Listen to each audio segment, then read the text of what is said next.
Get this, wearing a tux to a job interview might not be so silly after all. A new study from the Harvard Business School suggests that wearing something out of the ordinary might actually help you raise your status at the office. Let's get more on this from workplace expert Bob Rosner, author of The Boss's Survival Guide. Bob, good morning. Good morning, Anthony. I have to admit, this surprised me a little bit. Did it surprise you, this study? It surprised me a little bit, but then I remembered a while back, I was giving a speech, and I walked into the room, all these suits hanging around the donut tray. Right. One guy not wearing a suit. I walked over to him, bingo, he was the CEO.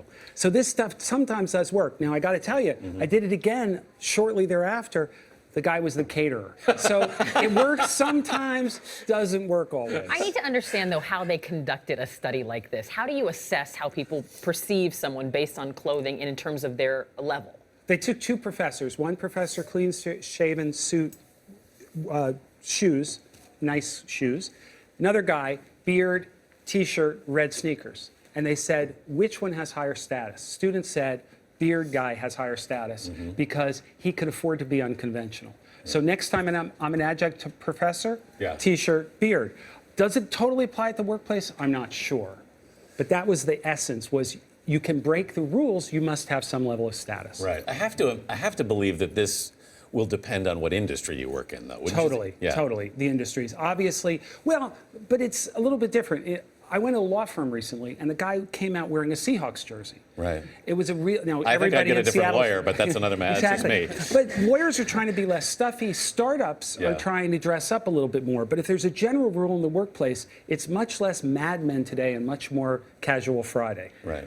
But there was a distinction in this study that I thought was noteworthy in that they're saying you can't just be the kook who shows up in red sneakers. You need to actually already be accepted into the environment. I mean, what do they mean by being accepted into the peer group before you can do crazy things with wardrobe? You've got to be a top performer, and you've got to be in an area where you're in demand. Those are two factors that are definitely there. If you are that, then you get more leash. But then there's another factor of, do you deal with customers?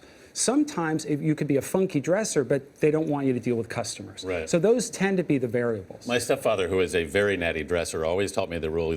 He said, you have to know the rules to break the rules, to know how to break the rules, which seems to me to suggest that, you know, if you're in a workplace, you can break the rules up to a point in the context of how everybody dresses. Well, so I knew one guy, tats, really colorful outfits, and he was accepted because he was a really valuable performer. But then he did this mohawk that was multicolored. Suddenly he started finding he wasn't getting invited to the meetings with the big customers. When the corporate suits came in, he wasn't in the meeting. So he started to see that his personal statement had an upside in terms of people who liked him, but it put limits on how much he was able to get done in the company. So there's an upside and a downside. You can be memorable, but it can also put limits on your career. I think we all think of Mark Zuckerberg, Steve Jobs, people known for their dress. Bob Rosner. I was going to wear a hoodie and T-shirt today, but I can't do the mohawk then? That's what you're telling me?